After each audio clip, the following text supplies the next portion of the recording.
Hi tears, எல்லோருக்கும் வணக்கம். கம்மி விலையில் அதிக புரதச்சத்து இருக்க மாதிரியான இன்க்ரீடியன்ஸ் எல்லாம் வச்சு ஒரு ஹெல்த்தியான ஈவினிங் ஸ்நாக் அண்ட் அதுக்கேற்ற மாதிரி ஒரு ஹோம்மேட் டிப்பும் செய்ய போகிறோம். சோயா சங்க்ஸ் அப்புறம் கடலைப்பருப்பு ரெண்டுத்துலேயுமே நிறைய ப்ரோட்டீன் இருக்குது. அண்ட் சோயா சங்க்ஸில் அது மட்டும் இல்லாமல் ஒமேகா 3 ஃபேட்டி ஆசிட்ஸ் இருக்கிறதுனால ஹார்ட்டுக்கு ரொம்ப நல்லது.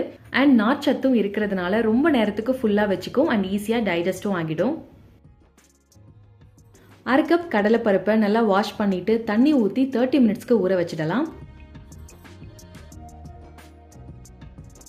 ஒன்ஸ் இது நல்லா ஊறினதுக்கு அப்புறமா ப்ரெஷர் குக்கரில் சேர்த்து இதோட தேவையான அளவுக்கு தண்ணி, மஞ்சள் தூள் சேர்த்து 2லேருந்து 3 விசில் வச்சு எடுத்துக்கணும்.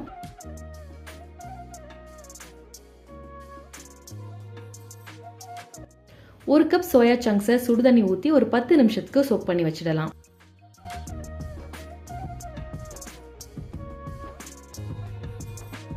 பத்து நிமிஷம் கழிச்சு தண்ணிலாம் ஸ்குவீஸ் பண்ணிட்டு மிக்ஸி ஜாரில் சேர்த்து இதோட வேக வச்ச பருப்பு, 1 டீஸ்பூன் சீரகம், 1/2 டீஸ்பூன் சோம்பு, 2 பல்லு பூண்டு, 1 துண்டு இஞ்சி, 1 காஞ்ச மிளகாய், 1/2 பச்சை மிளகாய், கொஞ்சமா கொத்தமல்லி, சால்ட் சேர்த்து தண்ணி எதுவும் சேர்க்காம நல்லா கிரைண்ட் பண்ணி எடுத்துக்கலாம். பாப்பாக்கும் சேர்த்து செய்யறதுனால பச்சை மிளகாய் கொஞ்சமாக தான் ஆட் பண்ணியிருக்கேன். உங்கள் பேபிஸ் காரம் நல்லா சாப்பிடுவாங்கன்னா நீங்கள் 1 பச்சை மிளகாய் கூட ஆட் பண்ணிக்கலாம். இப்போ இந்த மிக்ஸில் பைண்டிங்காக 1/4 கப் அரிசி மாவு, ஃபைனாக சாப் பண்ண 1/2 வெங்காயம் சேர்த்து நல்லா மிக்ஸ் பண்ணிக்கலாம்.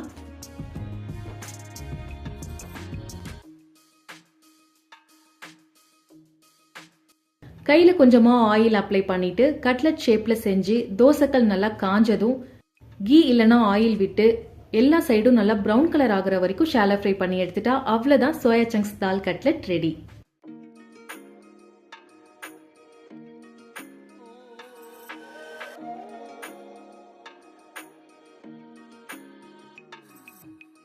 டிப்க்கு பவுலில் 1/2 கப் தயிர், கொஞ்சமாக பெப்பர், சால்ட் சேர்த்து நல்லா மிக்ஸ் பண்ணிக்கணும். ஒன்ஸ் நல்லா மிக்ஸ் பண்ணதுக்கு அப்புறமா 3 to 4 டேபிள் ஸ்பூன் அளவுக்கு துருவின பீட்ரூட் சேர்த்து அகை நல்லா மிக்ஸ் பண்ணிக்கலாம்.